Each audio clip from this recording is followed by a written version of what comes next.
IPL 2025-এ সমস্ত IPL দলগুলো তাদের দল সাজাতে শুরু করে দিয়েছে।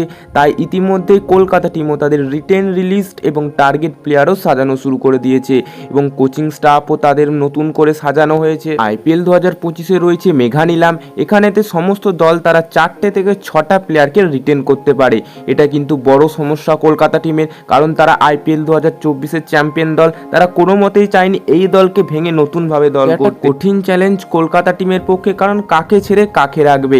তবে তারা কিন্তু অবশ্যই রিটেন এবং রিলিজ প্লেয়ার প্রায় একবারে ঠিক করে ফেলেছে এবং কাদেরকে টার্গেট করবে নিলামেতে সে সমস্ত কিছু কিন্তু তোমাদের এই ভিডিওতে জানাবো। ট্রেড করেও প্লেয়ার কিনতে পারে কিন্তু কলকাতা, সমস্ত কিছু তোমরা এই ভিডিওতে জানতে পারবে।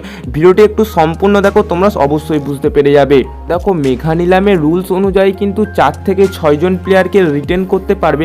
সেই অনুযায়ী কিন্তু কলকাতার রাসেল, নারিন, রিঙ্কু এদের 3 জনকে অবশ্যই কিন্তু তারা রিটেন করবে এবং তারপরে যদি 6 জন প্লেয়ারকে যদি রিটেন করতে দেয় রুলস অনুযায়ী, তাহলে কিন্তু শ্রেয়াস আয়ার এবং হর্ষিত রানাকে অবশ্যই তারা রিটেন করবে এবং আরও একজন প্লেয়ারকে কাকে করবে সেটা নিয়ে আলোচনা চলবে টিম ম্যানেজমেন্টের মধ্যে। তারা ঠিক করবে কোন প্লেয়ারকে রিটেন করা যাবে। তবে রাসেল, নারিন এবং রিঙ্কুকে অবশ্যই কলকাতা রিটেন করতে চলেছে এবং টার্গেট প্লেয়ার অর্থাৎ ট্রেড প্লেয়ার বা টার্গেট নিলামেতে কাদের করতে পারে তার কথা বললে, দেখো রোহিত শর্মা, কেএল রাহুল, ঋষভ পান্ত এরা 3 জন কিন্তু অবশ্যই দল ছাড়তে চলেছে, অর্থাৎ তারা নিলামে বা ট্রেড হয়ে নতুন দলেতে যাবে। তো সেই অনুযায়ী কিন্তু এই কলকাতা কিন্তু অবশ্যই 3 জনের মধ্যে যে কোনো একজনকে কিনতে চলেছে, এটা কনফার্ম। তো প্রথমে রোহিত শর্মা, 2 নম্বরে কেএল রাহুল, 3 নম্বরে ঋষভ পান্ত, 4 নম্বরেতে ঈশান কিষান, 5 নম্বরে অক্ষর প্যাটেল, 6 নম্বরে ভুবনেশ্বর কুমার, 7 নম্বরে ক্রাগিসো রাবাডা, 8 নম্বরে কুণাল পান্ড্যা, 9 নম্বরে রিয়ান পারাগ।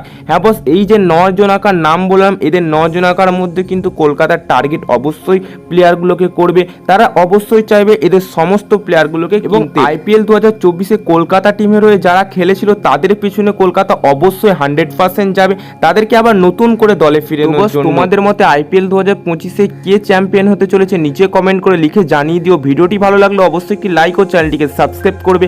দেখা হচ্ছে পরবর্তী ভিডিওতে নতুন কোনো টপিকের সাথে।